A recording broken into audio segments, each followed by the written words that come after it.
Bismillahirrahmanirrahim. Assalamualaikum warahmatullahi wabarakatuh. Perkenalkan, kami dari kelompok 11 yang terdiri dari saya sendiri, Mutia Rasani, Siti Julaiha, dan Yogi Miliana Ramli. Kami akan memberikan penjelasan paper yang berjudul Corporate Governance, Quality of Islamic Banks, Measurement and Effect on Financial Performance, atau kualitas tata kelola perusahaan bank Islam, pengukuran, dan efek pada kinerja keuangan. Tujuan dari penelitian ini untuk menilai pengukuran kualitas corporate governance perbankan syariah dan pengaruhnya terhadap kinerja keuangan. Desain metodologi atau pendekatan menggunakan studi terapan untuk sampel 44 perbankan syariah yang beroperasi di Bahrain, Kuwait, Qatar, Oman, Uni Emirat Arab, dan Kerajaan Arab Saudi. Yang mana negara-negara ini termasuk negara-negara Gulf Cooperation Council atau GCC. Untuk mengukur kualitas tata kelola menggunakan indeks corporate governance, yaitu 3 subindeks. Yang pertama, indeks Board of Directors, kedua, indeks komite audit, dan ketiga yaitu indeks syariah supervisory board. Temuan-temuan yang ini menunjukkan bahwa kualitas corporate governance Islamic banking di negara-negara GCC mencapai 74% dari atribut yang disebutkan dalam indeks corporate governance. Dan hasil menunjukkan bahwa Islamic banking di negara-negara GCC menilai efektivitas syariah supervisory board lebih baik daripada mekanisme corporate governance konvensional. Dengan menggunakan model regresi berganda, temuan penelitian menunjukkan tidak ada hubungan yang signifikan secara statistik antara kualitas corporate governance dengan kinerja keuangan. Dan akan menyiratkan bahwa corporate governance yang baik memiliki hubungan yang tidak signifikan dengan tingginya kinerja perbankan syariah di GCC. Adapun nilai keaslian dari penelitian ini agar dapat berfungsi untuk membantu pemangku kepentingan Islamic banking agar lebih memahami praktik corporate governance di perbankan syariah. Selain itu, hubungan yang tidak signifikan diamati antara kualitas praktik corporate governance dan kinerja. Maka, regulator perbankan syariah di negara-negara GCC harus peka terhadap perlunya meningkatkan persyaratan corporate governance yang ada. The Organization for Economic Cooperation and Development mendefinisikan tata kelola perusahaan sebagai serangkaian hubungan antara manajemen perusahaan, dewan direksi, pemegang saham, dan pemangku kepentingan lainnya. Hubungan ini selalu diselidiki melalui berbagai teori seperti teori keagenan, teori kepengurusan, dan teori pemangku kepentingan. Salah satu teori utama yang diadopsi dalam penelitian ini, khususnya selama keadaan krisis keuangan dan skandal perusahaan saat ini, adalah teori pemangku kepentingan yang tujuan utamanya dicanangkan untuk memaksimalkan kesejahteraan dari semua pemangku kepentingan dan untuk melindungi hak milik setiap pihak dan kewajiban kontraktual. Sebagian besar literatur yang ada tentang topik ini difokuskan pada perbedaan pemahaman konsep corporate governance di negara-negara barat dan di negara-negara Islam. Pada penelitian Hasan 2019 menunjukkan bahwa dari perspektif Islam, konsep corporate governance tidak jauh berbeda dengan definisi konvensional karena mengacu pada sistem di mana perusahaan diarahkan dan dikendalikan dengan tujuan untuk melindungi kepentingan dan hak semua pemegang saham. Sebaliknya, pada penelitian Melgahes dan Al-Asad pada tahun 2013 menunjukkan bahwa sementara kerangka kerja konsep corporate governance bergantung pada pengembangan sistem hukum dan lingkungan regulasi dan kelembagaan, corporate governance dalam sistem perbankan Islam dipandang sebagai konsep yang berbeda dari pemerintahan lainnya. Lebih lanjut lagi, pada penelitian ini mengamati bahwa tantangan tambahan untuk corporate governance Islam adalah kebutuhan pemangku kepentingan untuk memastikan Islamic Financial Institution sebenarnya adalah penyedia jasa keuangan yang efisien, stabil, terpercaya, dan sesuai Islamic Financial Law. Sayangnya, karena kontroversi antara peneliti yang menilai bahwa CG Islamic Banking mirip dengan bank konvensional dan peneliti yang melihat bahwa CG di Islamic Banking berbeda dengan konsep corporate governance konvensional, CGIBS tetap sulit untuk dipahami dan penelitian kualitasnya perlu diteliti lebih dalam lagi. Oleh karena itu, karya ini dimaksudkan untuk meninjau kembali corporate governance untuk berkontribusi pada perdebatan tentang kebaruan perbankan Islam dan menjelaskan lebih lanjut lagi tentang konsep corporate governance. Walaupun banyak penelitian empiris tentang dampak corporate governance terhadap kinerja perusahaan di berbagai negara, namun masih sedikit informasi yang tersedia tentang corporate governance dan kinerja perbankan Islam. Misalnya dalam penelitian Gayad pada tahun 2008 mempelajari dampak corporate governance terhadap kinerja perbankan syariah, namun hanya memperlakukan perbankan syariah hanya di Bahrain dan hanya menggunakan satu mekanisme corporate governance, yaitu Syariah Supervisory Board. Karena peningkatan tajam yang baru-baru ini terjadi dalam jumlah dan perluasan geografis bank berdasarkan Islamic Financial Law hingga menampilkan diri mereka sebagai pesaing serius bagi bank konvensional, maka penelitian ini dimaksudkan untuk memperluas penelitian sebelumnya terhadap pengembangan indeks corporate governance secara teoritis untuk menilai kualitas tata kelola operasi di negara-negara Gulf Cooperation Council atau GCC dan untuk mengevaluasi dampak kualitas corporate governance mereka terhadap kinerja keuangan mereka. Adapun pendekatan teoritis utama yang menjelaskan hubungan antara corporate governance dan kinerja keuangan adalah teori tentang keagenan menurut Nguyen dan kawan-kawan pada tahun 2014. Dalam konsepsi teori ini, perilaku opportunistic manager bank bergantung pada struktur tata kelolanya menurut Molah dan kawan-kawan pada tahun 2017. Akibatnya, perusahaan dengan corporate governance yang baik dapat melindungi kepentingan pemegang saham dan meminimalkan masalah keagenan dan mencapai kinerja organisasi yang unggul. Meskipun teori keagenan hanya mengakui pemegang saham atau owners organisasi, teori pemangku kepentingan mengurus kepentingan semua pemangku kepentingan. Dalam kasus perbankan syariah, maka kepentingan pemangku kepentingan tidak terbatas pada pencapaian keuntungan atau maksimalisasi kekayaan, tetapi juga mencakup penghormatan pada aspek etika dan Islamic Financial Law, menurut Bukair dan Abdurrahman pada tahun 2015. Dengan demikian, corporate governance dalam kaitannya dengan teori pemangku kepentingan dianggap dapat menyelaraskan tujuan kinerja bank yang diinginkan dengan lingkungan dan kepentingan masyarakat. Ada beberapa temuan empiris tentang hubungan antara ukuran gabungan corporate governance dan kinerja keuangan itu sangat beragam. Beberapa peneliti telah memberikan bukti ada hubungan positif yang signifikan antara kualitas corporate governance dengan kinerja perusahaan. Namun ada juga beberapa peneliti yang menunjukkan bahwa tidak ada hubungan yang signifikan secara statistik antara kualitas tata kelola dengan kinerja perusahaan. Maka dapat dilihat melalui ulasan beberapa peneliti, terdapat banyaknya perbedaan yang jelas antara penulis tentang pengaruh corporate governance terhadap kinerja keuangan bank syariah.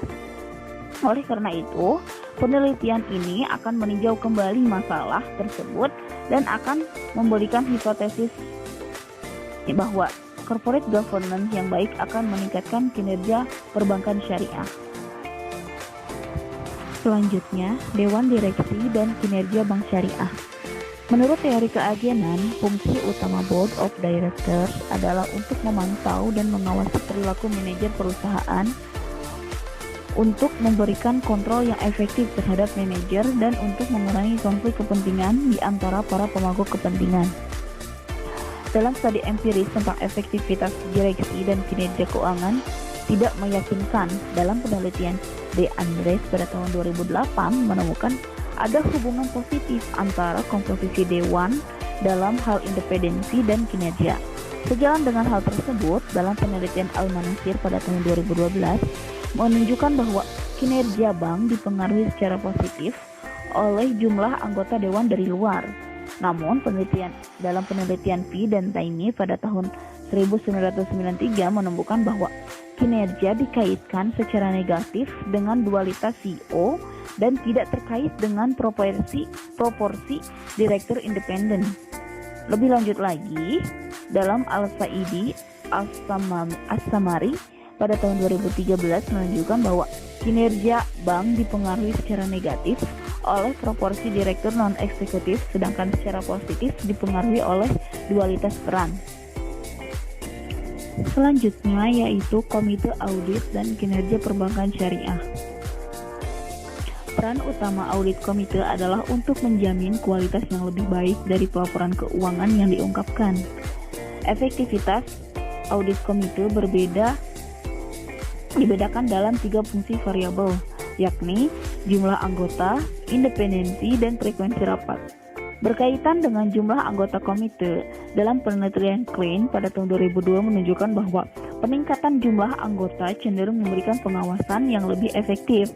Selain itu, dalam BRIC tahun 2010 menunjukkan bahwa independensi pengurus berpengaruh terhadap peran pengawasannya. Maka mereka menyarankan agar perusahaan menjamin lebih banyak independensi untuk komite dewan. Dalam hal aktivitas audit komite, penelitian Abbott pada tahun 2003 berpendapat bahwa frekuensi pertemuan adalah sinyal ketekunan yang meningkatkan proses akuntansi keuangan dan menghasilkan kinerja yang lebih baik. Bukti empiris mengenai hubungan antara karakteristik audit komite dan kinerja perusahaan.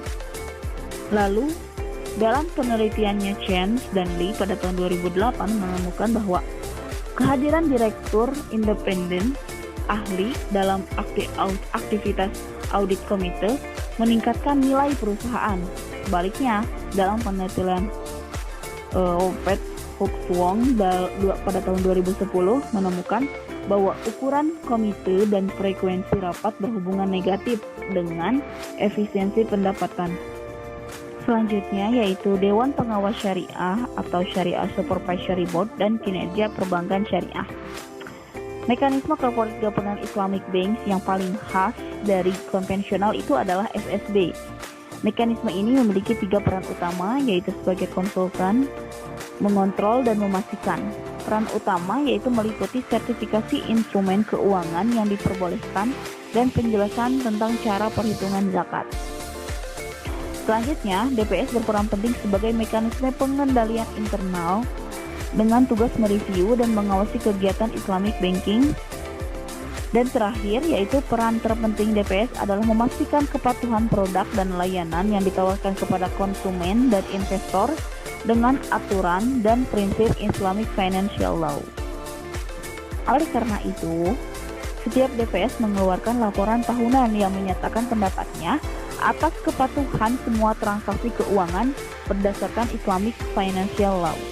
Faktanya, jika DPS melaporkan bahwa manajemen bank melanggar undang-undang, Islamic Banking Syariah akan segera kehilangan kepercayaan mayoritas investor dan kliennya, dan akibatnya kinerjanya juga menurun. Maka, dengan demikian, Syariah Supervisory Board secara umum dipandang sebagai penghasil kepercayaan pemangku kepentingan dan karenanya dapat meningkatkan kinerja dan pengembangan pasar. Secara empiris, Moeller dan Zaman pada tahun 2015 menemukan bahwa DPS memainkan peran pengawas atau penasihat. Para penulis ini mengamati bahwa Syariah Supervisory Board memiliki efek positif pada kinerja Islamic Banking saat memainkan peran sebelumnya, sementara dampak Dampaknya dapat diabaikan saat mereka memainkan peran penasihat. Pada penelitian Molla dan Zaman pada tahun 2015 juga mencatat bahwa ada kesenjangan dalam literatur yang meneliti pengaruh Syariah Supervisory Board terhadap kinerja Islamic Banking. Maka, berdasarkan tinjauan ini dapat diasumsikan bahwa DPS merupakan salah satu mekanisme corporate governance utama yang meningkatkan stabilitas dan sebagai konsekuensi profitabilitas Islamic Financial Law. Namun meskipun keberadaan DPS dapat mengarah pada pemantauan yang lebih besar, kinerja keuangan juga dapat bergantung pada efektivitas mekanisme corporate governance ini. Selanjutnya, saya ingin menjelaskan mengenai metodologi penelitian. Penelitian ini dilakukan untuk menguji good corporate governance dan pengaruhnya terhadap kinerja keuangan selama periode 2010 sampai 2014. Dalam penelitian ini, data diambil dari laporan keuangan bank syariah yang tersedia di situs-situs resmi bank. Dari semua negara-negara yang diteliti, terdapat 44 bank syariah yang dijadikan sampel penelitian. Kemudian, dependent variable. Pengukuran kinerja keuangan yang digunakan dalam penelitian ini menggunakan return on assets dan return on equity dengan rumus ROA sama dengan pendapatan bersih dibagi total aset, ROE sama dengan pendapatan bersih dibagi total ekuitas. Kemudian variabel independen. Untuk mengukur kualitas corporate governance, penelitian ini diukur dengan Corporate Governance Index yang disusun dengan standar AAOIV. Indikator tersebut dibagi dengan 3 sub-indeks, yaitu Dewan Direktur Indeks, Komite Audit Indeks, dan Dewan Pengawas Syariah Indeks, dengan menunjukkan 14 indikator yang tersedia. Kemudian variabel kontrol. Dalam penelitian ini, untuk mengukur good corporate governance pada bank syariah, maka variabel yang digunakan yaitu umur bank, ukuran bank, dan leverage bank. Ukuran bank dihitung dari total aset, dan leverage dihitung dengan rasio total hutang terhadap total aset, dan umur bank dihitung sejak bank berdiri. Hasil dan diskusi. Pada statistik deskriptif terdapat variabel dependen, yaitu ROA atau Return on Asset, yang mana Return on Asset ini memiliki nilai rata-rata 0,003 dengan nilai minimum 0,590 dan maksimum 0,304, sedangkan standar deviasi dan median nilainya adalah 0,082 dan 0,008. ROE atau Return on Equity merupakan variabel independen pada penelitian ini yang berkisar antara 0,3 dan 0,308 dengan min 0,008, sedangkan deviasi standar dan median adalah 0,299 dan 0,053. Variabel independen pada tabel 3 menunjukkan bahwa hasil yang terdapat pada tabel tersebut bisa dianggap sebagai indikator yang baik untuk variasi rasio kinerja di antara bank yang dijadikan sampel. Variabel independen pada tabel 4 di atas menggambarkan statistik deskriptif dari indeks corporate governance secara keseluruhan dan 3 subindeks. Rata-rata yang terdapat dalam tabel tersebut menunjukkan bahwa di sana ada banyak variasi dalam hal kualitas tata kelola di antara Islamic banks di negara-negara GCC. Penelitian ini menunjukkan adanya peningkatan kualitas Islamic banks dalam kepemerintahan di negara-negara GCC dari waktu ke waktu. Oleh karena itu, dapat disimpulkan bahwa Islamic banks di negara GCC sangat menghargai keefektifan ISD lebih dari sekedar mekanisme CGOECD atau Corporate Governance Organization Economics Cooperation Development. Pada tabel 5 menunjukkan informasi untuk indeks corporate governance menurut negara. Namun, pola rata-rata dari keseluruhan informasi tersebut tidak berlaku bagi setiap individu variabel. Dari temuan 3 negara seperti Oman, Kerajaan Arab Saudi, dan Bahrain menyiratkan bahwa pekerjaan Islamic banks tentang corporate governance tidak sistematis di negara-negara GCC.